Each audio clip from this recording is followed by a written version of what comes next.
Two brothers have been convicted of murdering a man who was stabbed in a street in Birmingham.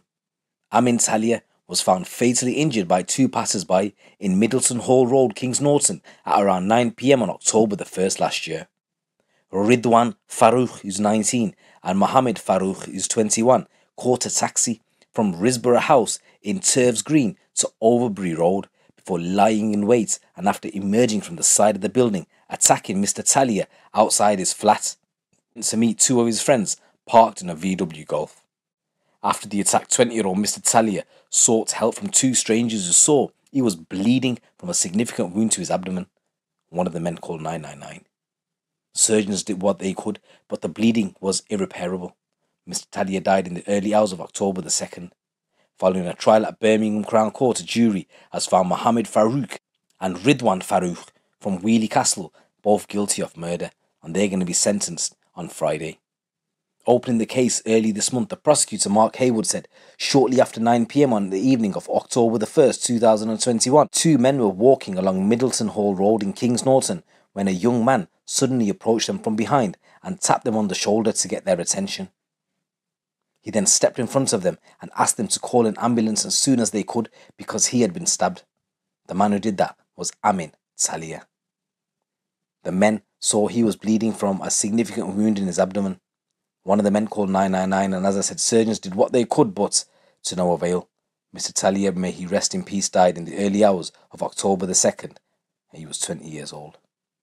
Describing the attack, which was captured on CCTV, the prosecutor added, Mr. Talea approached the Golf from the right of the screen.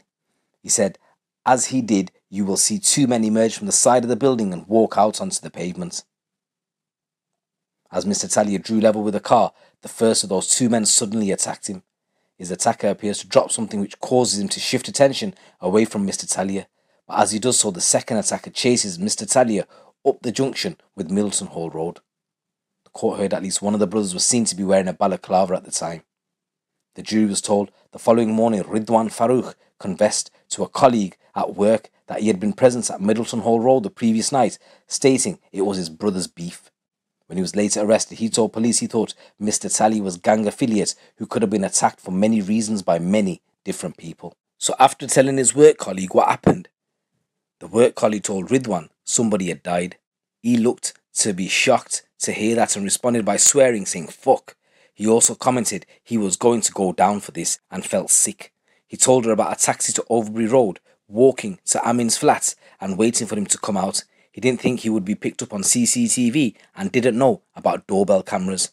The colleague asked why he was telling her this. He said because he knew she wouldn't tell anyone else. Naturally, she did. She told another colleague.